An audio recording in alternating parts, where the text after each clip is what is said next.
श्री शिवाय नमस्तुभ्यम। हर हर महादेव। 14 फरवरी से 20 फरवरी कुबरेश्वर धाम सीहोर में रुद्राक्ष महोत्सव शिव महापुराण कथा का आयोजन गुरुजी पंडित प्रदीप मिश्रा जी के नेतृत्व में विटलेश्वर सेवा समिति के द्वारा किया जा रहा है, जिसे आप लाइव दोपहर में 1 बजे से 4 बजे तक आस्था चैनल यूट्यूब के माध्यम से देख सकते हैं। आज 17 फरवरी चौथे दिन की महाशिवरात्रि शिव महापुराण कथा पूर्ण हो चुकी है और आज चौथे दिन की शिव महापुराण कथा में गुरुजी जितने भी नए उपाय बताए हैं, पत्र पढ़े हैं, उपयोगी जानकारियाँ दी हैं, सभी की जानकारी आपको इसी वीडियो के माध्यम से प्राप्त होने वाली है। और आज गुरुजी ने पुष्प अर्पित करने का सही तरीका बताया है, जिसमें सभी गलती कर रहे हैं। और आज गुरुजी ने 3 चावल के दाने और रात्रि में 9:15 वाले उपाय की भी जानकारी दी है।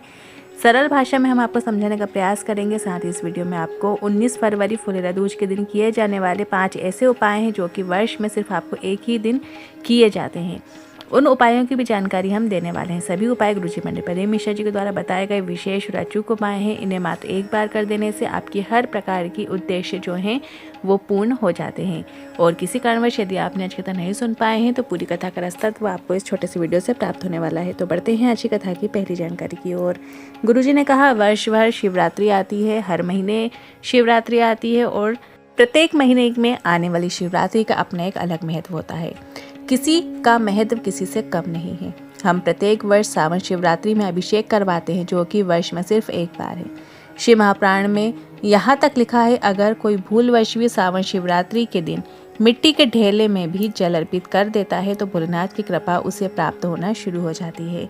बढ़ते हैं आज की कथा की दूसरी जानकारी की ओर। गुरुजी ने कहा, बटरफ्लाई इफेक्ट की जानकारी देते हुए गुरुजी ने कहा, राघव मिश्रा जी ने गूगल करके पता किया था कि अगर एक बटरफ्लाई कन्याकुमारी में उड़ रही है तो उसका इफेक्ट जम्मू कश्मीर में भी होता है। इसके बाद गुरुजी ने कहा, ये इसलिए बता रहे हैं क्योंकि कई लोग कहते हैं बेलपत्र को सीधी अर्पित करो, उल्टी अर्पित करो, इस स्थान पर अर्पित करो, इस दिशा में अर्पित करते हुए अर्पित करो, यहाँ से जल चढ़ाओ, वहाँ से जल चढ़ाओ।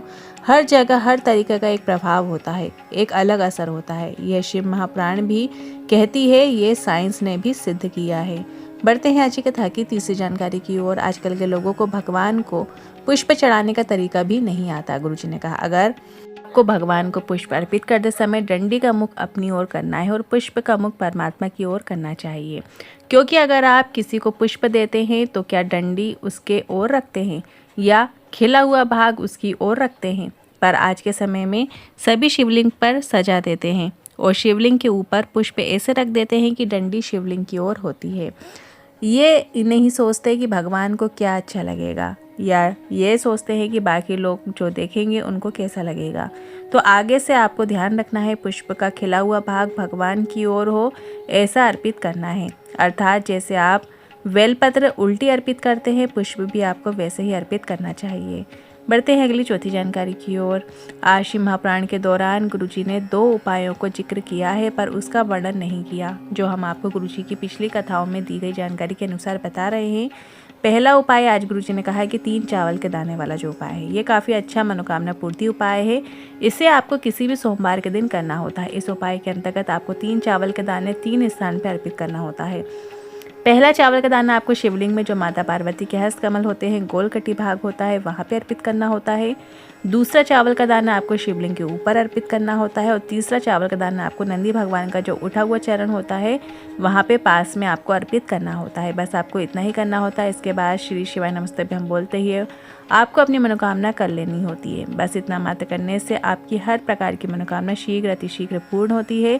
कर्म करेंगे, सफलता भी आपको देखने को मिलेगी। और खूब नाम जाप कीजिए, खूब शिव नाम धारण कीजिए। सिर्फ और सिर्फ उपाय अकेला नहीं करना है, आपको शिव जी का नाम धारण करना है, शिव पर पूर्ण विश्वास करना। और उसके साथ साथ यदि आप उपाय करते हैं तो फिर आपको पूरा फल देखने को मिलता है और शीघ्र ही फल की प्राप्ति आपको देखने को मिलती है। बढ़ते हैं अगली 5वीं जानकारी की ओर। रात्रि के 9:15 वाला उपाय की जानकारी देते हुए गुरुजी ने कहा, ये उपाय आज गुरुजी ने बताया तो नहीं है, पर यह कहा है कि इस उपाय को करके लोगों को लाभ हुआ है। अपन ने भी कई देखे हैं, पत्र पढ़े हैं जिसमें 9:15 वाला उपाय लोगों ने किए हैं और उन्हें लाभ देखने को मिला है। तो हम आपको बता दें, ये उपाय अगर घर का कोई भी एक परिचित जैसे कोई वेंटिलेटर में है या बहुत बड़ा रोग हो गया हो, वो ठीक ही नहीं हो रहा है, तो आप रात्रि के 9:15 वाला उपाय अपने घर के ही शिवलिंग पे या किसी मंदिर में शिवलिंग पे आप जाके कर सकते हैं। इस उपाय को करने के लिए आपको एक आंवले की आवश्यकता होती है। यदि आपको आंवला नहीं मिलता है तो आंवले की जो पत्तियां होती हैं आप उसका भी उपयोग कर सकते हैं। एक तांबे के कलश में आपको जल भर लेना और उसमें एक आंवला डाल लेना है। आंवला नहीं है तो आंवले की पत्ती भी आप उसमें डाल सकते हैं। और इसके बाद जब घड़ी में करेक्ट 9:15 रहें, तब आपको वो जो जल है, वो आंवले वाला जो जल है, वो आपको शंकर भगवान के शिवलिंग पर श्री शिवाय नमस्तुभ्यम बोलते हुए, और जो व्यक्ति वेंटिलेटर में है, बहुत ज़्यादा बीमार है, उसका नाम और गोत्र बोलते हुए आपको अर्पित करना है। साथ ही आप कुंदकेश्वर महादेव का नाम लेते हुए शिवलिंग पे आप अर्पित कर सकते हैं। इसके बाद आपको जलाधार से नीचे गिर रहे जल को थोड़ा सा भाग प्राप्त कर लेना है और उस व्यक्ति को जो बहुत अधिक बीमार है उसके मुख में कुंदकेश्वर महादेव का नाम लेते हुए डाल देना है या उसके ऊपर सिंचन कर देना है। बस आपको इतना ही करना होता है। बढ़ते हैं अगली छठवीं जानकारी की ओर। मनीषा जी पत्र लेकर आई, लिखती है, मेरे पति भगवान पर विश्वास नहीं रखते थे। पति की उम्र निकलती चली गई, 45 वर्ष के हो गए। पति ने कहा, क्या मेरी 45 वर्ष की आयु में सरकारी नौकरी लग सकती है? मैंने कहा, हाँ क्यों नहीं। और बेलपत्र में शहद लगाकर उसे शिवलिंग पर चिपकाते हुए वो एग्ज़ाम देने गए। मेहनत पूरी की और उनकी 45 वर्ष की आयु में सरकारी नौकरी लग गई है। और आप कहते हैं माता शिव सुंदरी के स्थान पर गेहूं के दाने अर्पित करने से वैभव बढ़ता है। मैंने वो उपाय भी किया। मैंने एक गेहूं का दाना अशोक सुंदरी माता के स्थान पर अर्पित करना प्रारंभ किया और मेरे 2 मंजिल घर बन गया है। उसी का आभार व्यक्त करने आए हैं। बढ़ते हैं अगली 7वीं जानकारी की ओर। सारे तीर्थ में जाओ, जो करना है करो। गुरुजी ने कहा, पर अगर कभी कुबरेश्वर धाम आओ तो आपको 5 कंकर उठाकर कंकर शंकर का पूजन करना है। एक कंकर को उठाकर अपने घर पूजन करने के लिए लाकर रख लो और 4 वहीं पे छोड़ दो। बाबा से प्रार्थना करो, बाबा बहुत कष्ट है जीवन में, बहुत उलझनें चल रही हैं, तुझे लेकर जा रही हूँ, अब तुझको ही संभालना है। इस तरीके से बाबा से निवेदन करके वो कंकड़ अपने घर में लाओ और उसकी पूजन अर्चन करो, जल चढ़ाओ। करते हैं 8वीं जानकारी की ओर। एक पत्र आया कल्पना जी का, लिखती हैं, आपकी पंडाल की रच का वर्णन करना चाहती हूँ। मेरी जो नातिन है खेलते हुए 5000 फीट गहरे पानी के गड्ढे में गिर गई। सब ढूंढ रहे थे पर बच्ची मिल नहीं रही थी। सूचना मिली कि बच्ची पानी की टंकी में गिर गई। अब उसके प्राण नहीं बचे। माँ रोती रोती शिव के मंदिर गई। थोड़ा सा जल प्राप्त करके बच्ची के मुख में डालकर उसके पेट को दबाया गया और जो आधे घंटे से पानी के अंदर मृत जैसी पड़ी थी वो जीवित हो उठी और डॉक्टर के पास ले गए और वो पूरी तरीके से ठीक हो गई है। उसी का आभार व्यक्त करने आए हैं। बेटी के साथ कथा पंडाल में भी आए हैं।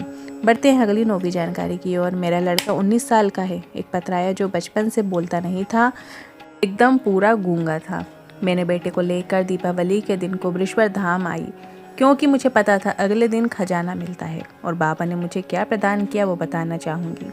शिव पर चढ़े जल और बेलपत्र के प्रभाव के कारण मेरा बेटा थोड़ा थोड़ा अब बोलने लगा है। उसी का आभार व्यक्त करने आए हैं।